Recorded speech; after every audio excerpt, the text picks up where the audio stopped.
It's 6 o'clock Pacific, 9 o'clock Eastern. It's a Tuesday, and you're online, which means it's time for Digital Life TV.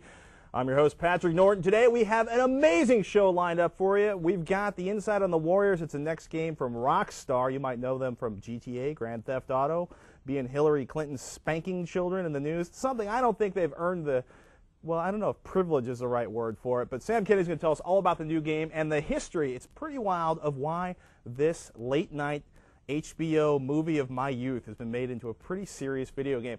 We're going to be talking about Google searching tips. We got Robert Heron on who's going to help me out. Actually, Robert, should we do some news? We should. Actually, no, we should do one thing first. We got one thing we're going to tell you, folks. We get a lot of email from you, and we love it. So if you want to email us, it's digitallifetv@ziffdavis.com. Some of the more interesting emails come from some people who go, "Why do you have a gray wall? It looks like you made it yourself." Funny you mentioned that because I did paint the wall myself. This is a temporary studio. Next week, I'm sorry, I should point out Scott, who's switching it on our new tech, our TriCaster box over there, did most of the edges. I did the stuff with the roller in between. The point is, though, that I'm trying to get to is that we are going to be moving into a new studio. They start building it next week. So this is a temporary location. We just wanted to launch the program and work out all the problems. You've noticed many of them. One you might not be noticing in this show is the sound. The sound is pretty good today. They've got a compression box on me we'll tell you about later. We got an engineer in here, Rayvon's helping us out with the audio. Because you know what?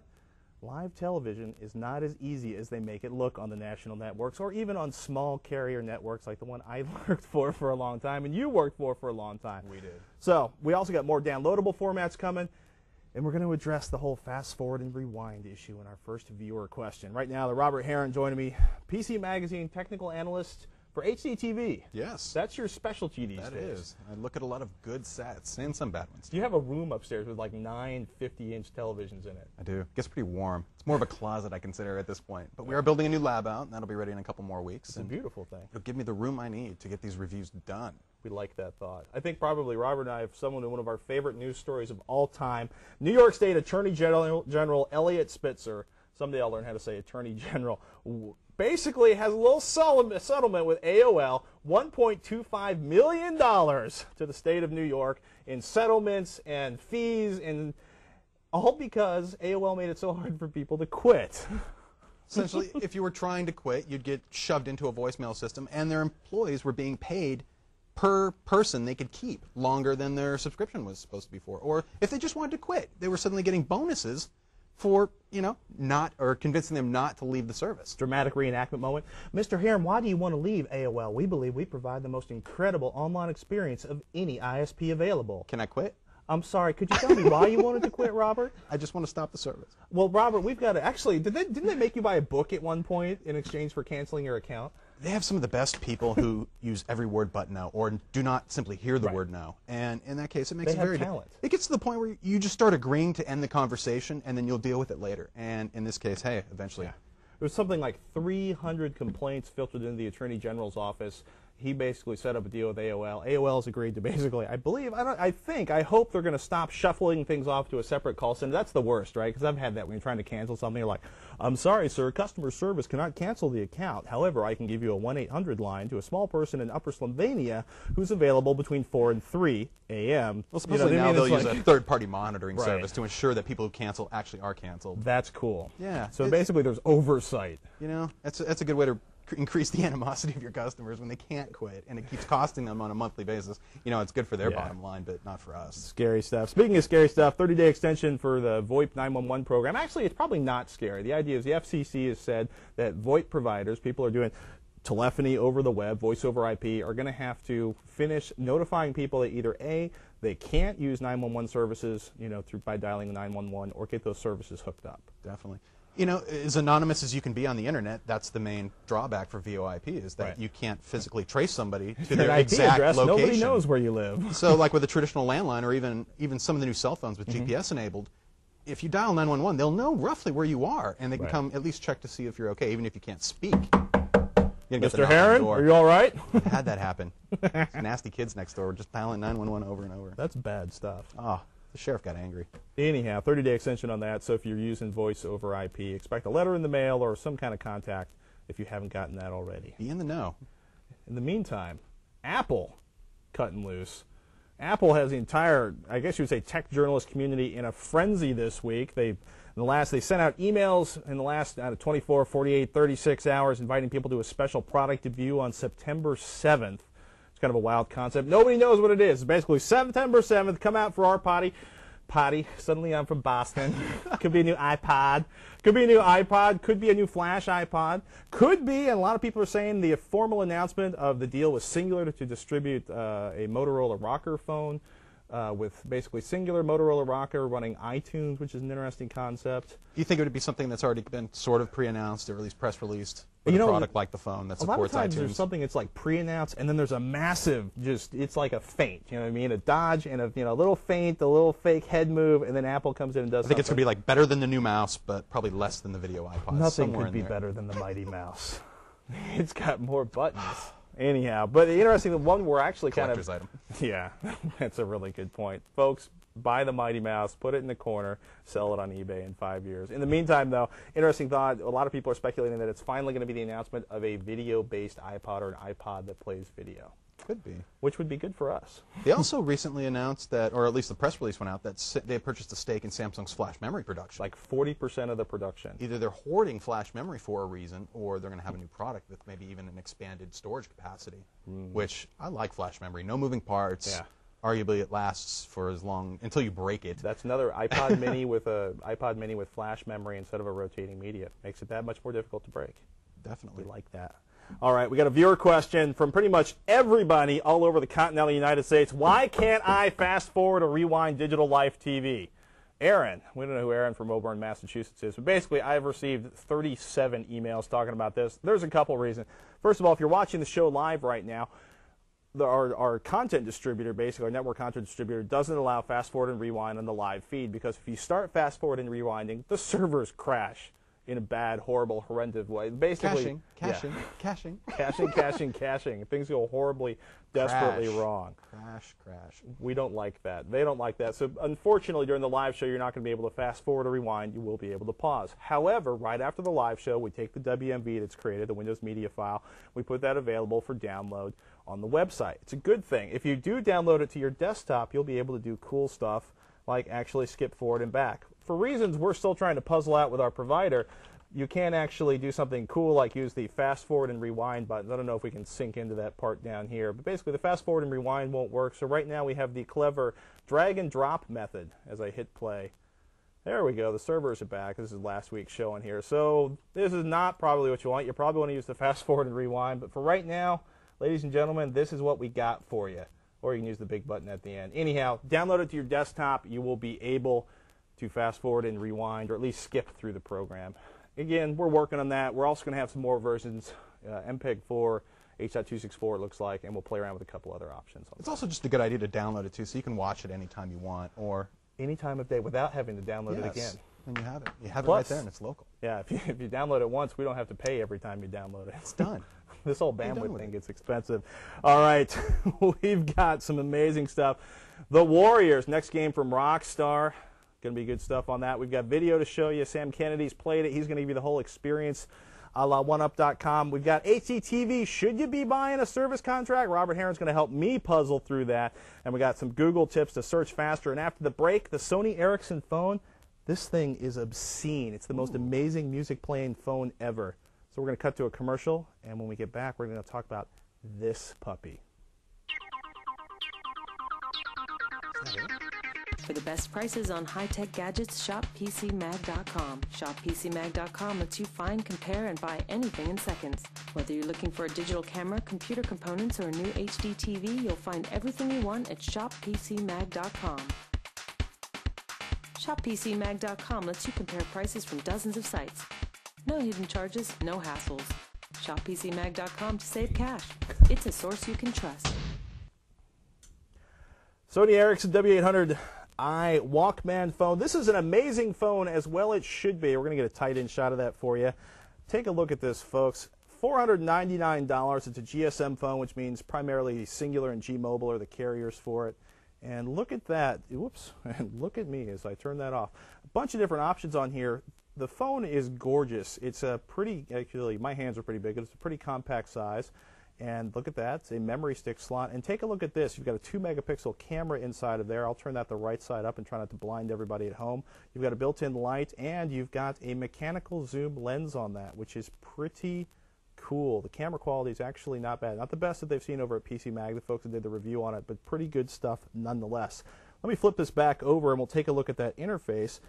Music only. If you want to save battery power, it shuts off the cell phone capabilities on that. And there we go. Take a look. Let's go through artists. A pretty navigable menu. We're going to click through, and we can actually dig down through tracks. One thing, the playlist here, can import playlists from your PC, which is kind of a bummer.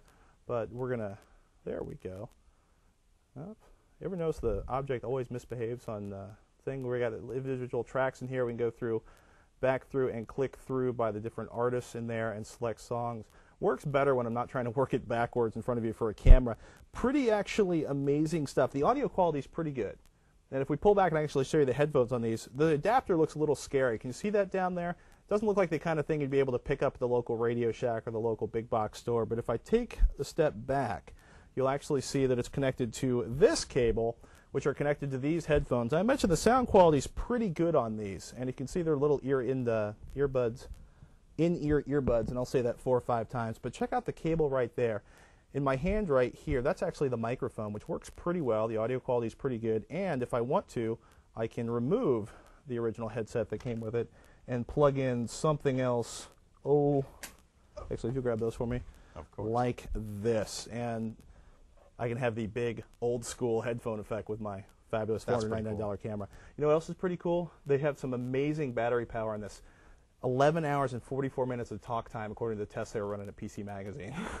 Very nice. That's pretty cool for a camera. And again, this phone, I mean, here, we'll hold it up next to a mouse to give you a sense of scale. Not a big phone, a pretty good screen on there.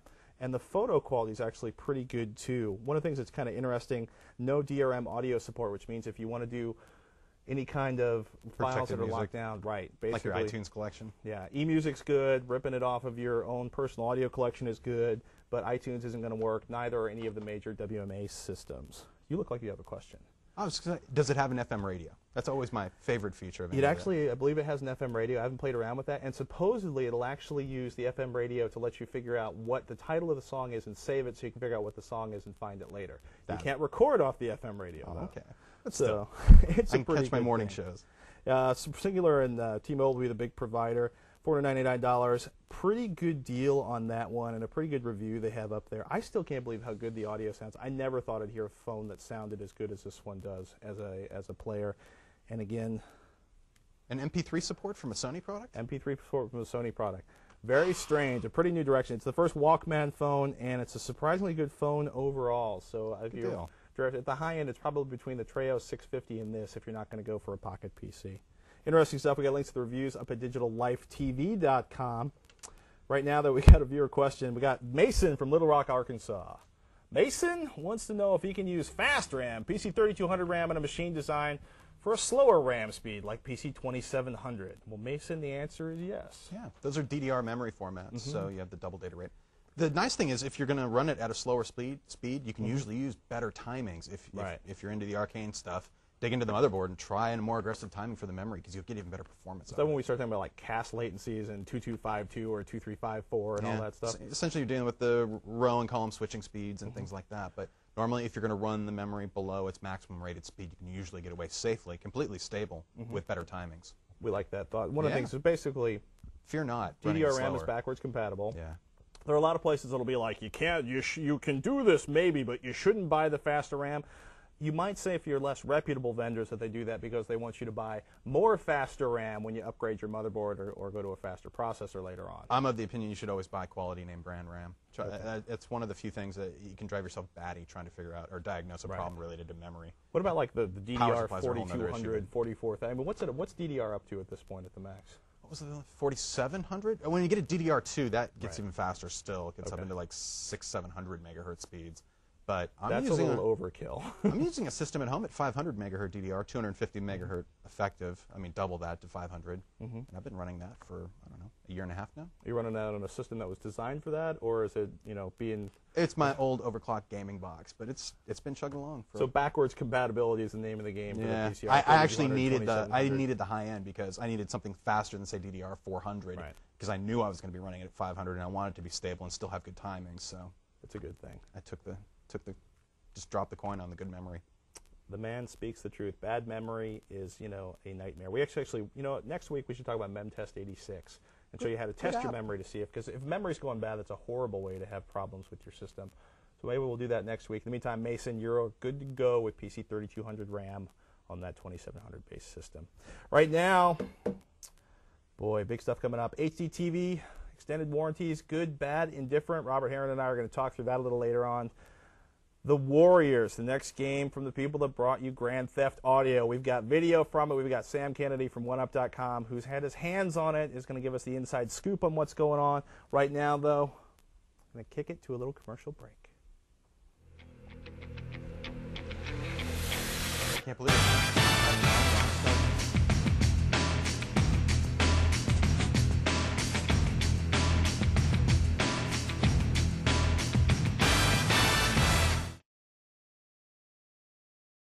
Patrick Norton, we're back from our commercial break, and I'm still playing with the Sony Ericsson phone, the WD-800, and I'm going to put that down now before I get yelled at.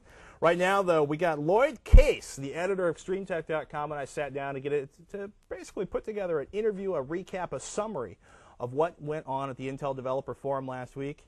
Right now, we've got a good clip for you that talks about some of the things that are happening in the core, the inside of the new chip from Intel that you're going to expect later on this year. Can we roll that video? Let's get that up there.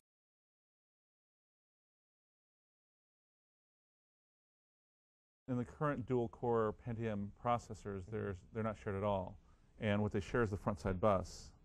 Basically, the processor talks to the L2 cache, which then talks to the system. The new one, well, the processors talk to the shared L2 cache, which then talks to the system. That should increase performance because there's no front-side bus speed issues? Well, you'd hope that a lot of the contention is handled in the processors and in the cache before the bus becomes a problem. Pipeline getting even deeper on this chip? Much shallower. Oh, really? Yes. The current Pentium 4 processor and Pentium D processors have a 31-stage pipeline, and this one's going to have 14. I mean, did they basically just decide the whole prefetching for the longer pipeline just wasn't working for performance? Well, not so much prefetching, but as the pipelines get deeper, the branch prediction gets harder, right? You could branch off to an unknown place at any time in the pipeline, then you have to start over. Flush the pipeline and load all the data again. That's right. So if there's a shallower pipeline, less to reload? Is that right, the way to exactly look at right. Okay. Yes.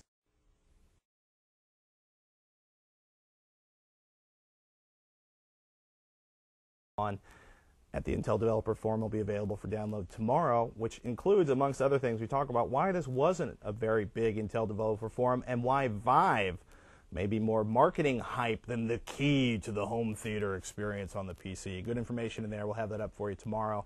Something you can go and download right now. Check this out. We've been doing a lot of talk about Windows Vista at the eseminars.com, and we got a link up there. eSeminars.com is essentially they get together a bunch of the experts inside at Ziff Davis. In this case, a bunch of people from PC Mag. I got to also do a downloadable video, a video demo of Vista. They walk through, talk about what's going on with Vista Beta 1, what can you expect in the future, and what it's going to take to run that on your machine, and why Windows Vista, good thing, bad thing. Are you excited about Windows Vista Beta, Robert? No. No? No, not at all. Not at all? I'm always excited about any new version of the operating system because they usually include a greater core of drivers and hardware support for the current systems out there. So we won't be downloading, at least initially, as many Windows Service Packs and things like that. That's always a plus. It's nice to have that full update, but then you run into all the unknowns that come along with any new operating system. A little scary. All sorts of search inside of there, security improvements, the arrow, the new design of the interface, the glass transparencies. You can learn all about this and a lot more about what's going on with Windows Vista. If you go to that link we've got up at digitallifetv.com that talks about the eSeminar. Worth checking out. In the meantime, Robert? Yes? Shopping for an HD TV? I want one. It's coming soon. My TV's about 9 years old, and every time I tell a vendor that, they look at me and it's like, okay, it's time to get you something new here. But my job gives me like the buffer to keep me from just running into the store immediately and buying something right now. Well, because you've seen dozens of HD TVs. I do. I look at them frequently. on a weekly basis. I see all the latest and greatest, and I have a chance to, evaluate it against my own expenses versus what's coming up, and I'm always looking forward to. And that's the problem. You read the reviews, and you're like, oh, in just a few more weeks, the next most amazing thing. But something a little more for people who are buying an HDTV right now. If you're buying an HDTV right now, would you buy an extended warranty? That's a tough question.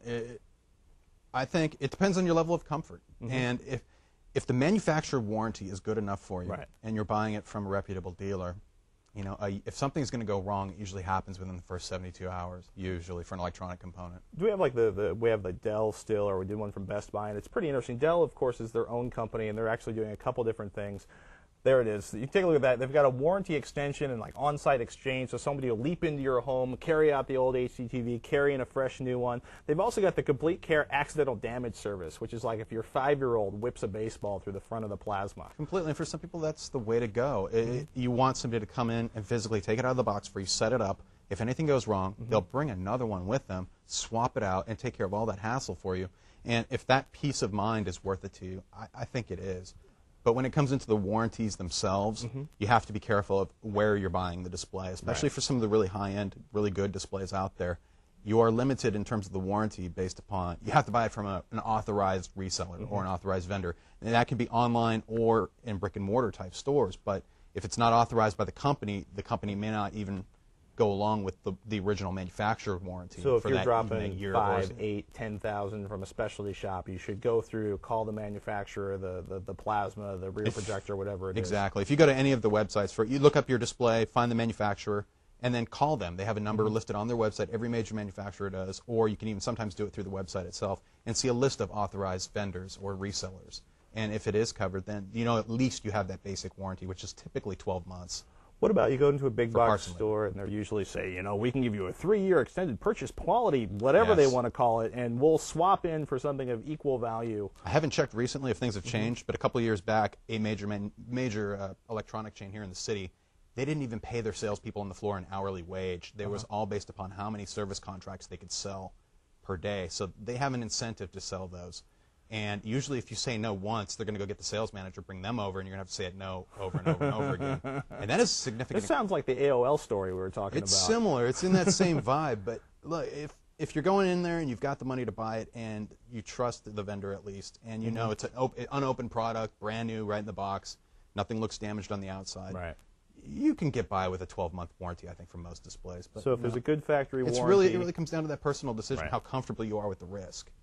How comfortable are you with the risk? But when it comes down to the actual warranty offered by the manufacturer, it really requires you to do some due diligence and look at who you're buying it from to make sure that the warranty will be supported. Because if you buy it from some no-name off of eBay, and you go to try to get some service through the original manufacturer, and they're like, we don't know where you bought this. We don't have to support that. That could be a little, you save $1,000 on a $7,000 plasma, and then you turn around and you can't get it fixed if something blows up. It's just, the answer is as simple as making a phone call or going to the website of the manufacturer and just looking up who their authorized sellers are. Or if it's not listed there, call them anyway just to see if they have an extra list of maybe names that aren't updated on the site yet. Got it. One of the things you mentioned, generally speaking with electronics, if it doesn't fail in the first 72 hours, it's probably going to run halfway to forever. Yeah. And that's my experience of all things. It either works right out of the box and works just great, or it doesn't. It's usually an on or off deal. And quality has gotten a lot better, especially with the name brands out there. That I'm seeing far fewer problems just straight out of the box. And some of the displays I get aren't in brand new mint condition either. They get rattled around a little bit, and they still work pretty well. So. Do you ever get nervous about some of the stuff like the DLPs, where there's just a ton of stuff inside the box that can get rattled around? Are those a little worse than the plasmas or the LCDs? Actually, if you talk to the manufacturers, they love to ship LCDs. They tend to be the toughest. I found for rear projection, single chip DLP is really hard to knock out of whack because it's a single system set up with very little to become misaligned. Whereas you have like some of the 3-chip systems where you're combining 3 different light paths. If any one of those 3 get a little out of whack, you end up with convergence issues where colors aren't quite matching up right. And then damage-wise and weight-wise, plasma is arguably the toughest. I mean. It's a big piece of glass. It's toughest to break relatively or easiest to break? Easiest to break, and in the sense that it's heavy and it's a big piece of glass. And so you want to be a little ginger with that in terms of setting it up and taking good care of it and getting it out of the box even. If you had a house full of hooligans and rugby players, if you got problems with dropping stuff, if you move every 6 months. Stick with a tube TV in that case. I wouldn't have a nice TV in that situation, but in general, you really don't have to worry. If it shows up undamaged from the outside, a manufacturer's warranty will pretty much cover you. But if you're uncomfortable, or you want somebody to handhold, over time, that's not that much more money. Ladies and gentlemen, you heard it from Robert Heron right here on digitallifetv.com. Right now, we're going to come back with the Warriors. Sam Kennedy's going to give us the inside scoop on the latest game from the folks that brought you Grand Theft Auto. Right now, we're going to cut to a commercial. We'll be right back. For the best prices on high-tech gadgets, shop PCMag.com. Shop PCMag.com lets you find, compare, and buy anything in seconds. Whether you're looking for a digital camera, computer components, or a new HD TV, you'll find everything you want at shoppcmag.com. ShopPCMag.com lets you compare prices from dozens of sites. No hidden charges, no hassles. ShopPCMag.com to save cash. It's a source you can trust. Welcome back to digitallifetv.com. I'm your host, Patrick Norton. Right now, we have a treat for you, but I got to warn you, if you're easily offended, disturbed, or outright terrified by pixelated violence, you may want to cover your eyes and plug your ears for parts of our next segment. The Warriors is the next game from the folks who brought you Grand Theft Auto. Who are they? Rockstar. You've seen their names being beaten with a club all over the media, probably unrightfully, if you ask me. But right now, though, we're going to talk about their next game that's coming out, The Warriors. Joining me right now to talk about that, Sam Kennedy from OneUp.com, the editor-in-chief, in fact. Sam, thank you so much for coming in to talk to us about this. Thanks for having me. This is an amazing, for those of you who haven't watched like thousands of hours of cable TV in the late 70s and early 80s, The Warriors is this movie that a lot of people either have seen 1,000 times or have never heard of. Yeah, it came out in, I think it was 1979. But yeah, it's basically about, gang. Well, it's kind of an alternate New York, but I guess at the time New York was a little messy in the late 70s. Right. So it's about gangs in New York, and you actually play. What's interesting is the game actually takes place. The first half of the game is actually leading up to where the movie starts. Oh, really? So you learn how to, gang fight. Well, basically, yeah. You become indoctrinated into this gang, and you learn how to fight. You learn how to take care of yourself on the streets and stuff like that. So, and it's pretty funny. Where the movie picks up is there's a big meeting of the gang. Someone's been killed, and the Warriors have to make it back from Central Park to Coney Island. Right. Yeah, so you actually start. Yeah, you start in Coney Island. You make it uptown, and then you have to make your way back.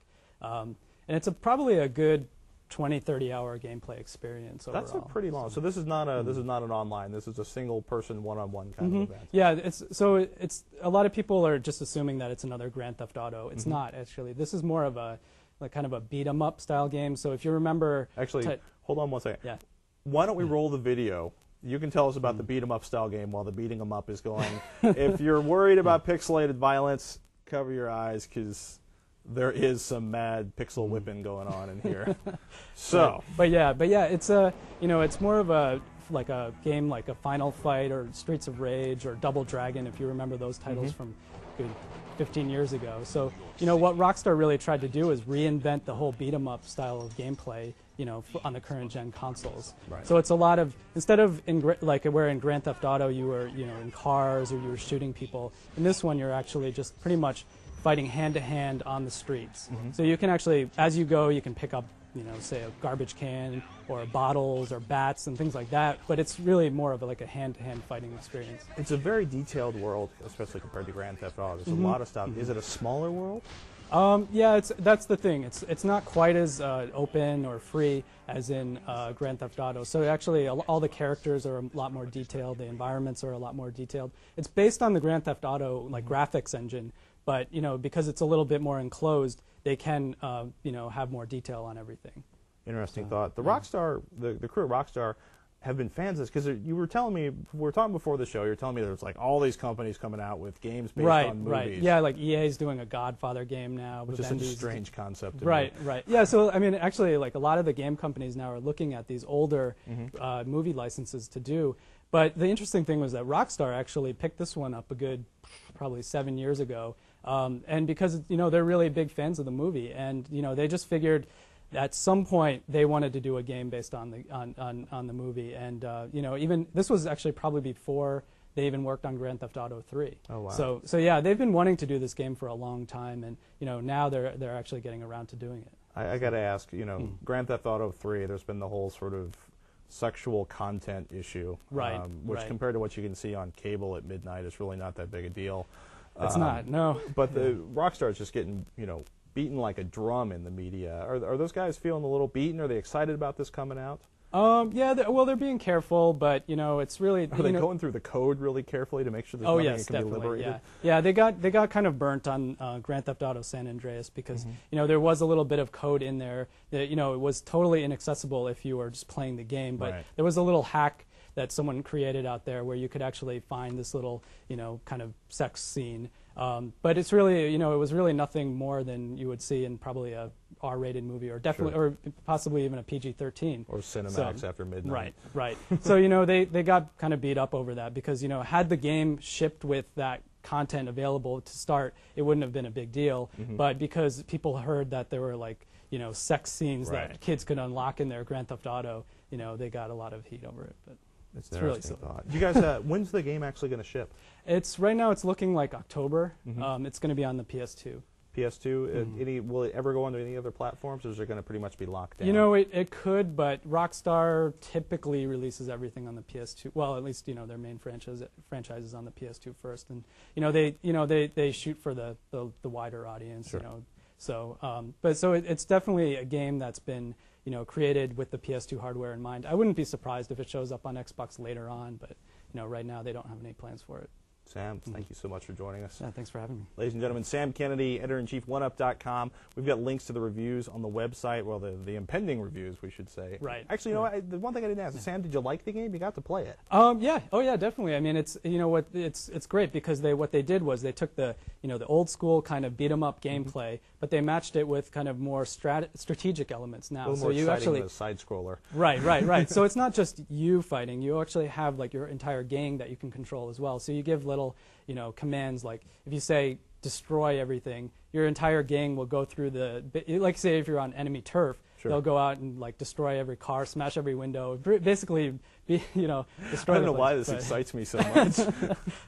But it's a lot of fun. Yeah. Cool. Thank you, Sam. Ladies and gentlemen, Sam Kennedy, 1UP.com. Lots of links up on digitallifetv.com. We come back after the break. We got one last viewer question and excitement. We're going to talk about some Google search tips to make your Google searches better and faster. We're going to see you after the break.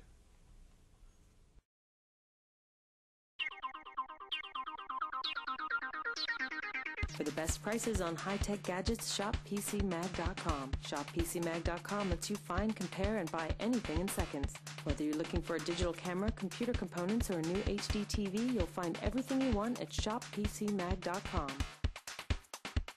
ShopPCMag.com lets you compare prices from dozens of sites.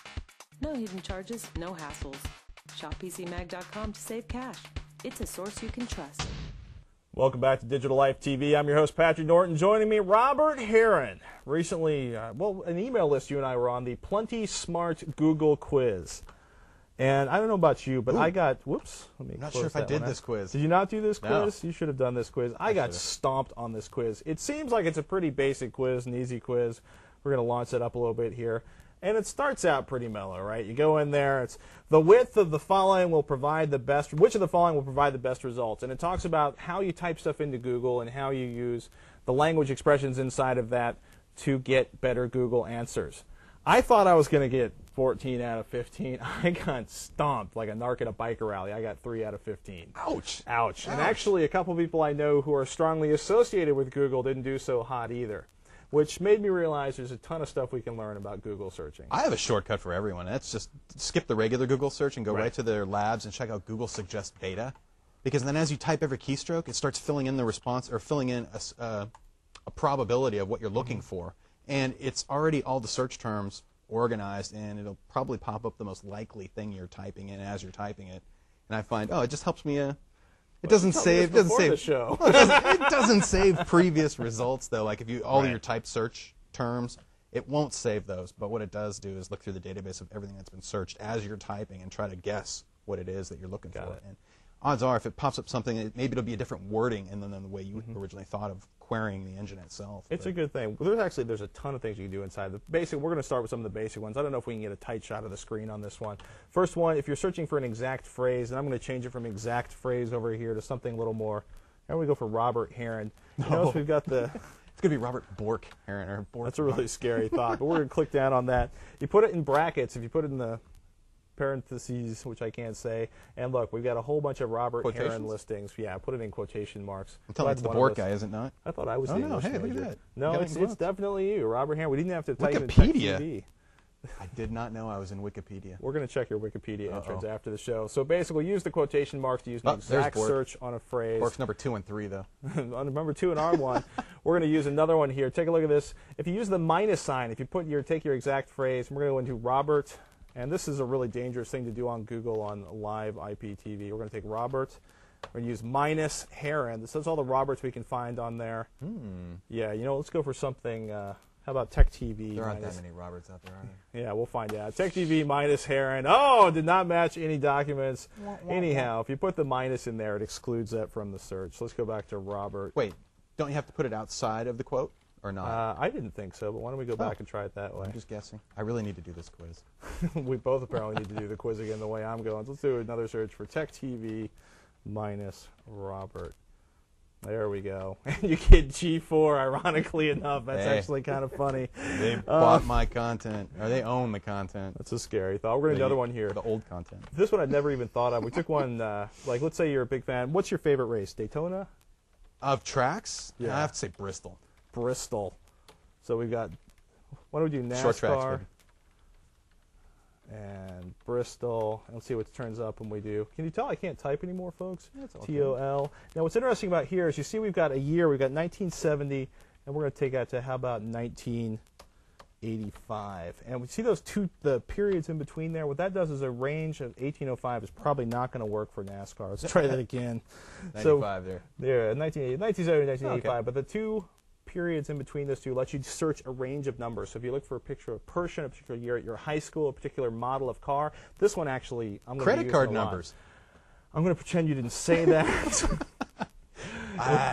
I've seen hacks. You can hear that coming. And check this out. We've got Bristol Motor Speedway, Nextel Cup Series, 85 Dale Earnhardt Chevrolet. And look at that. We've actually got stuff restricted back to the 80s. So if you put the two periods in there between the years for the range, you get a specific range. That's a really handy one. We got a link to the quiz on there, and we're going to do some more tips like this as we're moving forward because we found them so useful. So is my notebook around here somewhere? My notebook's gone? My notebook's not on my desk anymore? Wow, my notebook disappeared from my desk, which means we don't have a viewer question, which is shocking and disturbing. So we're going to talk about that later on. Right now, I guess that means it's the end of this edition of Digital Life TV. Robert, I want to thank you for joining me. Oh, my pleasure. Ladies and gentlemen at home, go to digitallifetv.com. We're going to have a download for you that talks about, we're going to have a download for you that's right after the show. You can watch anything you missed in the show. We got links to what's going on in the show. And right now, we are done for the day. Thanks for watching, and we'll see you next week. 6 o'clock Pacific, 9 o'clock Eastern Standard. Bye-bye.